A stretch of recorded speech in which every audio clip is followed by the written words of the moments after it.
12 வருஷத்துல முதல் தடவை பிரதமர் மோடிக்கு விழுந்த மிகப்பெரிய அடி.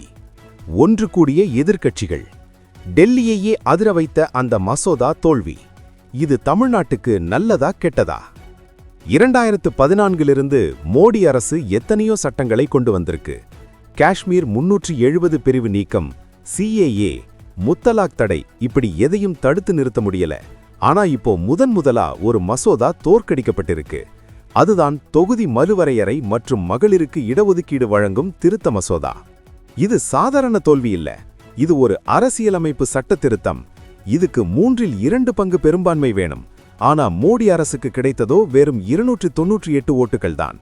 230 பேர் எதிர்த்து வாக்களிச்சு மசோதாவை காலி பண்ணிட்டாங்க.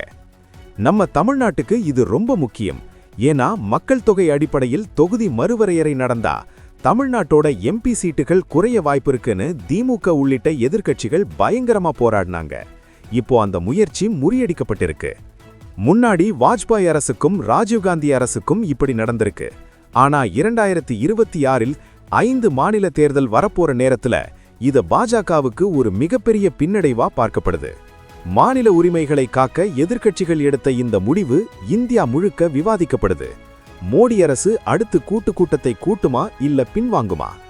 இந்த மசோதா தோத்து போனது நம்ம நாட்டுக்கு நல்லதா? உங்க கருத்தை கமெண்ட்ல சொல்லுங்க. இந்த முக்கியமான செய்தியை எல்லாருக்கும் ஷேர் பண்ணுங்க. மறக்காம சப்ஸ்கிரைப் பண்ணுங்க. அதான் சொல்றேன், 12 வருஷத்துல முதல் தடவை.